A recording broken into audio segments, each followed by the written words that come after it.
बच्चों आपका class 7th का अभ्यास 2E खत्म हो गया। ठीक है बच्चों, चलिए स्टार्ट करते हैं 10 अभ्यास 2। क्वेश्चन नंबर फर्स्ट देखते हैं। माइनस के 8 पे घात 7 के गुणा रूप में लिखिए, यानी इसको क्या हमें गुणा रूप में लिखना है। किसको? माइनस के 8 पे घात 7। तो माइनस के 8 पे घात 7 को हमें क्या लिखना है? गुणा के रूप में। तो कैसे लिखते देखिए, माइनस के 8 पे कितने घात है? 7। तो माइनस के 8 को 7 बार गुणा करना है। तो -8 गुणा -8 गुणा -8 गुणा -8 कितने हो गए? 4 गुणा -8 गुणा -8 गुणा -8। बस ये हो गया आंसर।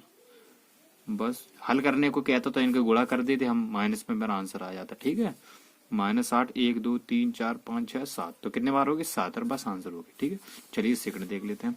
माइनस के 1 पे घात 999 का मान बताइए। देखिए, जैसे हमने एक एग्जाम्पल देते हैं, जैसे 1 पे घात हमने दे दिया 2, तो इसका मतलब क्या हुआ? 1 गुणा 1 कितना हुआ? 1 ही तो हुआ, क्योंकि 1 पे घात कितनी है? 2 है। तो 1 को हम 2 बार गुणा करेंगे, 1 1 में 1 रहेगा।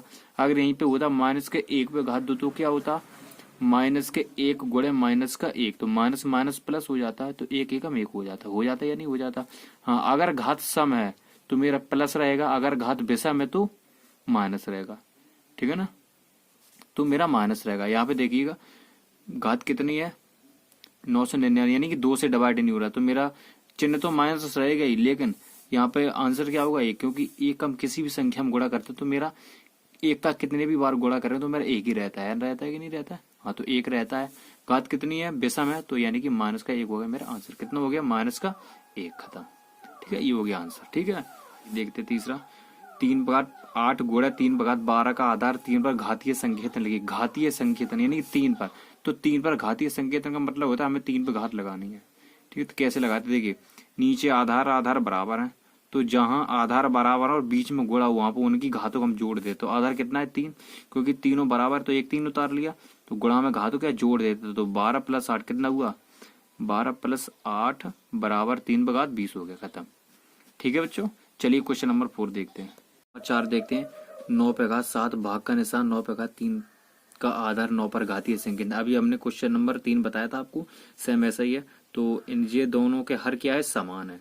ठीक है, तो 1 ले लेंगे। 9 वहां पे गुणा था, तो गुणा में हमने घातक जोड़ दिया था, तो यहाँ पे भाग है, तो भाग में क्या घातों को हम घटा देंगे। तो पहली घात कितनी है? 7, माइनस लगाएंगे और 3, तो बराबर कितना बचा? 9 पे घात 7 में 3 की 4। बस ये हो गया मेरा आंसर। ठीक है, चलिए बच्चों क्वेश्चन नंबर 5 देखते हैं। क्वेश्चन नंबर 5 में दिया है 8 पे घात 5 - 5, यानी कि 5 में से 5 उसने घटा दिया। तो क्या कर रहा है? तो 8 लिखना है। तो 5 में से 5 गया भाई, कितना बचा? 0। और जहां पे भी मेरे भाई अगर 0 है तो वहां पे 0 का मान हमेशा 1 होता है। कितना होता है? तो ये 8 पे घात कितना हुआ? 1। 0 का मान कभी 0 नहीं होता, हमेशा 1 होता है। तो आपको हमेशा जिंदगी भर याद रखना है, तो 0 का मान हमेशा 1 होता है। ठीक है, चलिए क्वेश्चन नंबर 6 देखते हैं।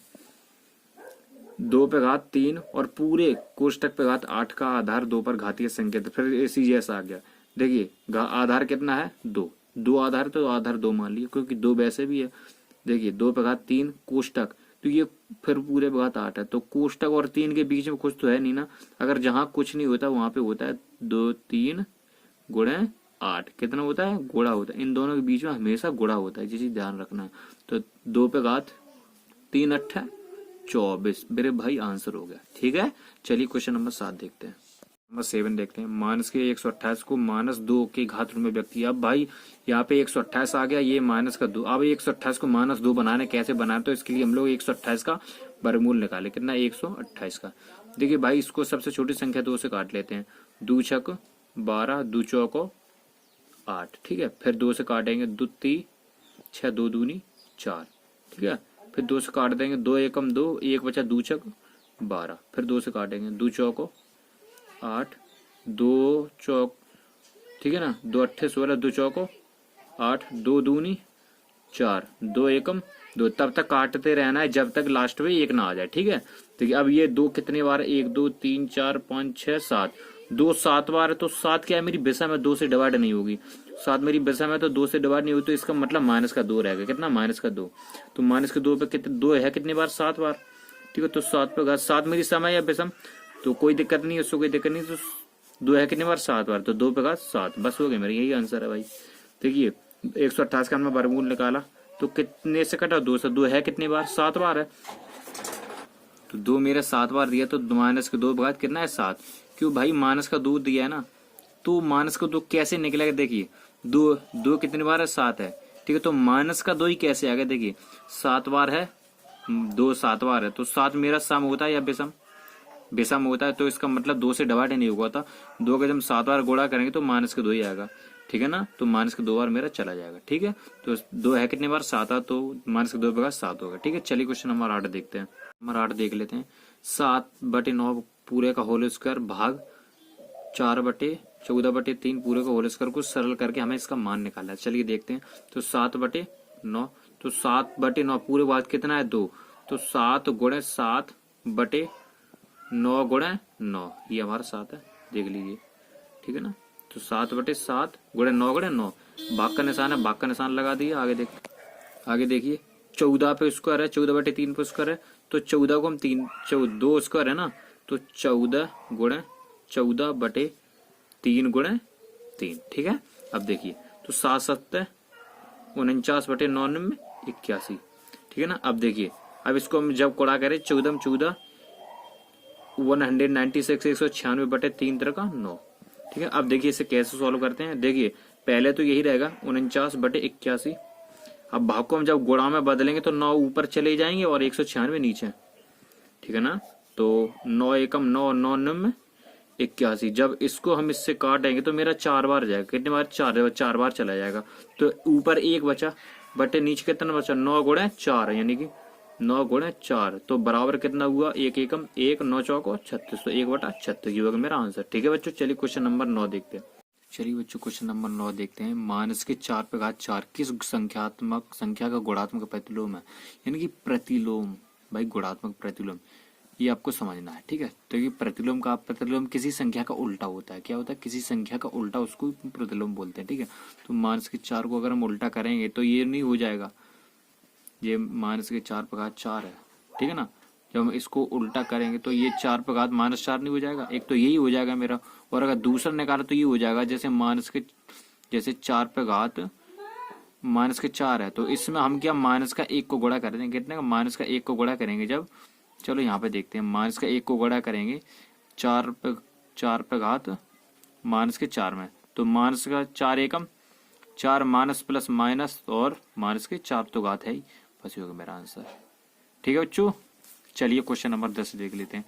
पृथ्वी से चंद्रमा की औसत दूरी 38,44,50 मीटर है, मतलब इतनी मीटर है। इससे वैज्ञानिक संकेत, भाई वैज्ञानिक संकेतन बता चुके पिछले चैप्टर में, फिर से देख लीजिए, इसको पहले इस संख्या को लिख लेनी है, 38 44 1 2 3 4 5, कितनी भी बनी रहा है, बड़ी बनी रहा, कोई टेंशन नहीं है, सिर्फ आपको कॉन्सेप्ट समझना है। देखिए पहला शब्द कितना है 3, पहले अंक के बाद दशमलव लगाना और पीछे के अंक लिख देने हैं 8 4 4।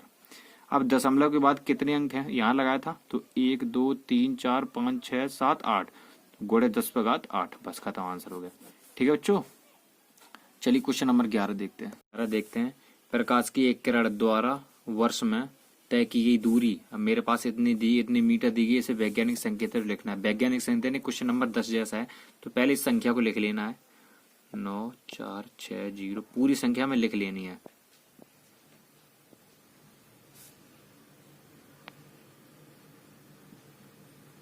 ठीक है, ये संख्या मैंने लिखी। वैज्ञानिक संकेतन का मतलब होता है पहला डिजिट, उसके बाद पॉइंट लगा देना है, फिर ये पीछे के डिजिट लिख देने हैं 4 6 0 5। अब यहाँ पॉइंट लगाया था, तो इसके बाद कितने डिजिट हैं, 1 2 3 4 5 6 7 8 9 10 11 12 13 14 15, कितने हैं 15, तो गुणे 10 पे घात 15, कितने 15, ठीक है, ये हो गया मेरा आंसर, ठीक है। चलिए क्वेश्चन नंबर 12 देखते हैं।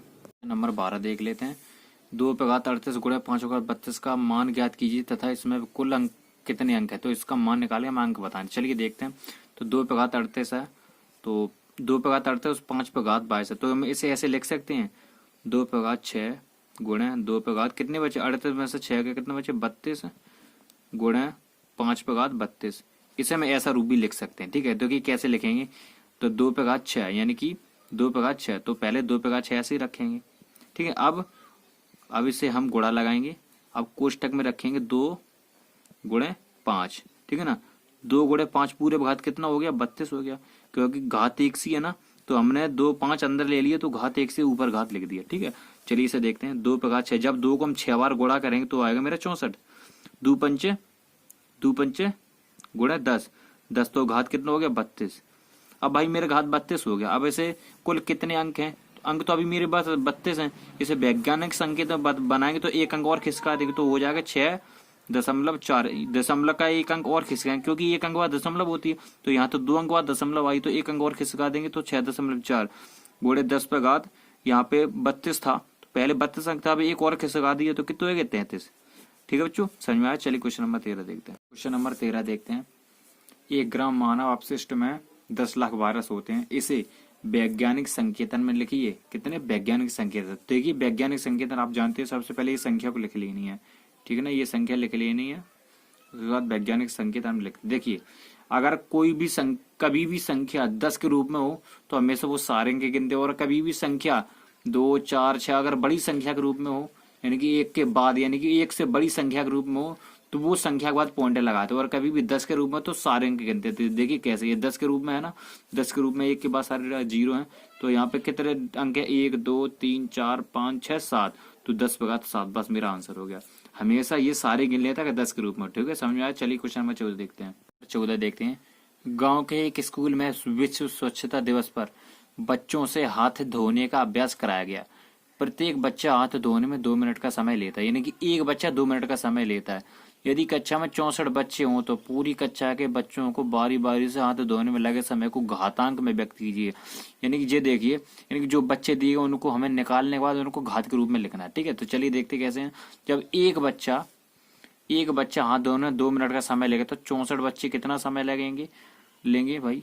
तो 2 गुणे 64, कितने? 64 बच्चे है ना, ये 64 बच्चे हैं। ठीक है, 64 बच्चे, तो 64 दूनी 128, कितना हुआ? 128। अब 128 का हम जब घातांक रूप में निकालेंगे तो 128 का हम लोग वर्गमूल निकालेंगे, तो 2 से कट जाएगा 6 4, ठीक है ना, 32, फिर 2 से 32 कटेगा, फिर 2 से 16 कटेगा, फिर 2 से 8 कटेगा, इसका वर्गमूल निकालेंगे, फिर 2 से 4 कटेगा, फिर 2 से 2 कटेगा, तो 2 कितने बार आया? 7, तो 2 पे का 7, खत्म, मेरा हो गया आंसर। ठीक है बच्चों, चलिए क्वेश्चन नंबर 15 देखते हैं। नंबर 15 देख लेते हैं। एक कस्बे की आबादी के अधिकांश लोग सांस की बीमारियों से ग्रस्त थे। जांच करने पर उस कस्बे की प्रदूषित वायु में 2000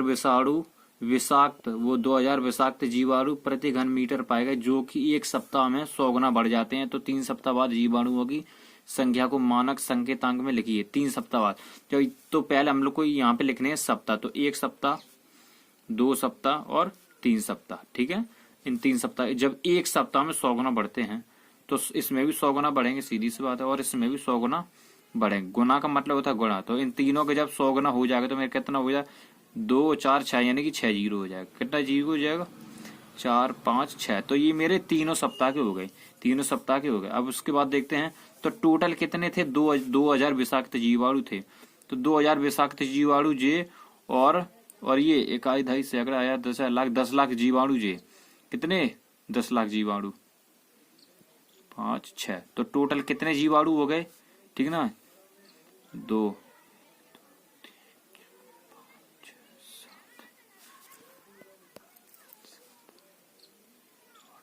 ठीक है ना, तो ये हो गए मेरे इतने जीवाणु।